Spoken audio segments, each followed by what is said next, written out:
आपको क्या लगता है हमारी सरकार ने पढ़ाई को महंगा कर दिया है? हाँ, आत्मनिर्भर बनने की बात करती है हमारी सरकार और हमारे पीएम, लेकिन हमारे देश में दो सरकार जो हमारा प्रदेश का मुख्यमंत्री कहते हैं 201 से कम मजदूरी नहीं होना चाहिए।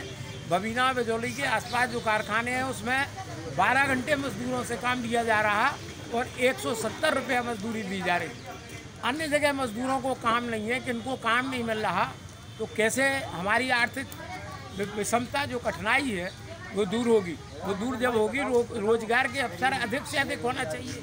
दूसरा, पुलिस जो है इन तमाम छोटे छोटे दुकानदारों को जरा खोलती और हाल हल्काने पहुँचती। आपको क्या लगता है ये सरकारी अस्पताल है इसमें मतलब दवाइयाँ बाहर से लेके जाती है, हमारे गरीब जो परिवार है नहीं खरीद पाते? आपको क्या लगता है मतलब निःशुल्क इलाज होना चाहिए, कोई बाहर की दवाई नहीं लेके जानी चाहिए? ऐसा एक नियम बनना चाहिए। नियम बनना चाहिए, उसकी आर्थिक आधार पर अगर उसकी स्थिति नहीं है तो उसको दवाई देने दिए जानी चाहिए सरकार के द्वारा। हमारे यहाँ आर्थिक स्थिति कितने लोगों की बेकार है, कितने धंधे बेकार हुए, उसी के आधार पर हम लोगों को, बल्कि जो लॉकडाउन में मिल रहा राशन इसकी जगह हमें गेहूँ मिलना चाहिए चावल की जगह। दूसरा, 5 किलो नहीं बल्कि इसकी मात्रा बढ़ना चाहिए। हमें शक्कर भी मिलना चाहिए थोड़ी बहुत, ज़्यादा नहीं मिले, 2-2 लोग 1 यूनिट पर 2 किलो तो कम से कम, नहीं तो 1 किलो तो मिले, वो भी खत्म हो गई। तो हमारे जब तक आर्थिक मुद्दों पर नहीं चर्चा की जाएगी, किसानों को, मजदूरों को, गांव में जाओ आप, कितनी दिक्कत है गरीबों को। चाहे कस्बों में, हम बबीना भी गए थे, वहाँ एक कंपनी है लोहे की कोई कारोबार की, जिसकी 170 रुपये मजदूरी, सरकार कह रही 200, लेकिन मनमानी तरीके से गरीबों को मजदूरी भरपूर नहीं मिल रही है, लोग परेशान हैं। और जब पैसा नहीं है तो आर्थिक स्थिति खराब। इसीलिए मतलब हमारी जो नरेंद्र मोदी सरकार है वह तो कह रही है कि इस साल मतलब स्कॉलर मिलना है बच्चों का। आपका इस वक्त क्या विचार है? मतलब चुनाव के पैसे, मतलब चुनाव होता है, रैली होती है तो पैसे आ जाते हैं और हमारे स्टूडेंट का स्कॉलर चला जाएगा तो पैसे कहाँ चलेगा? हम चाहते हैं कि लोगों की फीस माफ होना चाहिए निश्चित, सबसे पहले मतलब सरकार। हाँ, सरकार चाहे कि सारी फीसें माफे करें, क्योंकि 6-6 महीने पढ़ाई नहीं होगी, फीस कहाँ से लाएंगे? लोगों के धंधे कमज़ोर हो गए। आज दुकानदार हो, चाहे परचुनी वाला हो, चाहे अन्य व्यापार हो, सारे व्यापार ध्वस्त हो चुके हैं। सारी मजदूरी गरीबों को नहीं मिल रही। टेम्पू 2 सीटर वाले परेशान हैं और 200 रुपये का तेल डला लें और मालूम पड़े कि 300 रुपये में। अब 100 रुपये गाड़ी वाले को देंगे, ड्राइवर अपना पेट भरे। तो गरीब आदमी, मजदूर आदमी, मेहनतकश आदमी, हमारा व्यापारी, फुटपाथी दुकानदार पेट भरने के लिए बहुत ज़बरदस्त तरीके से परेशान है। आपको क्या लगता है एक नेता हाथ जोड़कर जनता के सामने जब वोट मांग सकता है तो जो वह नेता जाता है तो मतलब करोड़ों अरबों की सजावट होती है, फूल माला, पंडाल, LCD TV सब लगाई जाती है? क्या आपको लगता है इन सब पर रोक लगना चाहिए? बिल्कुल लगना चाहिए। हम चाहते हैं कि हमारे जो पार्लियामेंट का मेंबर है यहाँ ललितपुर संसदीय दल का, उसको जनता के बीच में जाना चाहिए। हमारे यहाँ रवि शर्मा के कार्यालय पर लिखा है समाधान, संघ का समाधान, कोई समाधान नहीं है। हमारे यहाँ का एक मजदूर गया था कि हमें जो है हार्ट पेशेंट है, हम काम नहीं कर पा रहे, हमारी मदद करो। बोले जो है वो मदद मांगने यहाँ आ जाते। इनको चाहिए, जो हमारे 4-5 विधायक हैं, विधान परिषद के सदस्य हैं, इनको जनता के बीच में जाना चाहिए।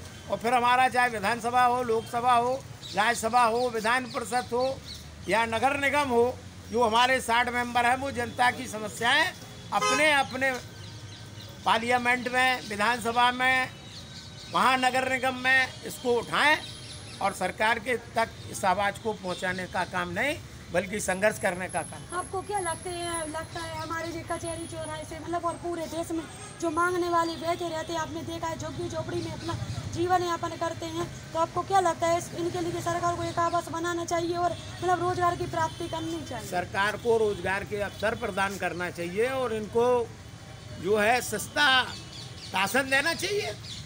कम से कम एक व्यक्ति को 10 किलो गेहूँ तो दें, 2-3 किलो 5 किलो चावल दे दो। लेकिन अगर 5 किलो केवल चावल ही चावल दे, 5 किलो में 1 किलो एक व्यक्ति को कम से कम 10 किलो मिलना चाहिए। और रेलवे का निजीकरण हो गया, इसमें आपका क्या? निजीकरण में ये सरकार जो है पूंजीपतियों का भला कर रही है। वर्तमान सरकार राज्य की, केंद्र की। आपको क्या लगता है हमारी देश की जनता को आवाज उठानी चाहिए? हमारे देश की जनता की आर्थिक स्थिति खराब होगी, बेरोजगारी बढ़ेगी, प्राइवेटीकरण ज़्यादा किया जा रहा है, इसका हम डटकर विरोध करते। शिक्षा का जो इनने बदलाव लाए, ये जनता के अंदर बहस कराएं, पार्लियामेंट और विधानसभाओं में बहस कराएं और सरकार का निजीकरण और प्राइवेटीकरण रेलवे का हो। अभी उनका रोडवेज का छपा था, इसको वापस ले सरकार। आप कुछ कहना चाहेंगे? कहना चाहेंगे? तो क्या लग रहा है, रेलवे का निजीकरण हो गया, इस पर आपका क्या विचार?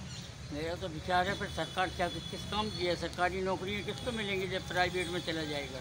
नहीं, सब पूरा देश बेचा जा रहा है। आपको क्या लगता है, हमारी देश की जनता को आवाज़ उठाना चाहिए, मिलकर मतलब एकजुट होकर काम करना चाहिए? बिल्कुल उठाना चाहिए, सबको उठाना चाहिए, सबको मिल के कहना चाहिए ये देश बेच रहे हैं, देश का कुछ भी नहीं हो रहा है, समझ लो। हमारे हिसाब से तो सब बेचा जा रहा है।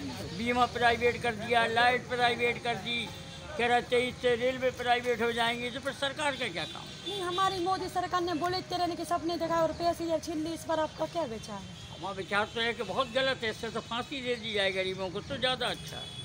मतलब जो हमारे जो प्रधानमंत्री हैं, मुख्यमंत्री हैं, जाते हैं, रैली करते हैं, उन पर जो खर्च होता है, इतना फूल पंडल जैसी सजावट वगैरह, तो आपको क्या लगता है एक नियम ऐसा बनना चाहिए, इस पर रोक लगाना चाहिए? अरे इस पर रोक क्या लगाना चाहिए? इस खर्चे को रोक के जो लोग रोड पे रह रहे हैं, इनके लिए कम से कम एक एक कमरे की व्यवस्था कर दो तो ज़्यादा अच्छा है। और मतलब हमारी झांसी वाली बोलने से डर रहे हैं, आपको क्या लगता है? मतलब आप क्या संदेश देना चाहेंगे? अरे भाई, मैं नहीं जानता, जो डर रहा हूँ मैं तो नहीं डरता। नहीं, जैसे हमारी झांसी में कंपनी खोलने का विचार है कि सबको रोजगार की प्राप्ति हो, इस पर आपका क्या विचार है? अच्छी बात है, ये खोलना झांसी चाहिए, वालों को मेरा समर्थन करना चाहिए। बिल्कुल करना चाहिए, क्योंकि इससे रोजगार मिले तो इससे अच्छी क्या बात हो? आप सच्चाई से बताना, ना मैं आपको जानती ना नहीं, मैं बिल्कुल सच्चाई से बता रहा बताना हूँ। कि मतलब झांसी वालों को मेरा सपोर्ट करना चाहिए। बिल्कुल करना चाहिए, अगर ये कार्य सही कर रहे हैं, बिल्कुल सही है। आप कुछ कहना चाहेंगे? देखिए, मैं उमा वर्मा में जुड़ी थी मस्जिद के पास जिला अस्पताल झांसी में। अब देखते हैं हमारी सरकार क्या विचार करती है। मैं मिलती हूँ अगली वीडियो में। आपको मेरी वीडियो पसंद आती है कृपया लाइक कीजिए, शेयर कीजिए, कमेंट कीजिए। आपके बेरोजगारी हेतु जो भी सब लोग कृपया कमेंट बॉक्स में लिखिए। धन्यवाद।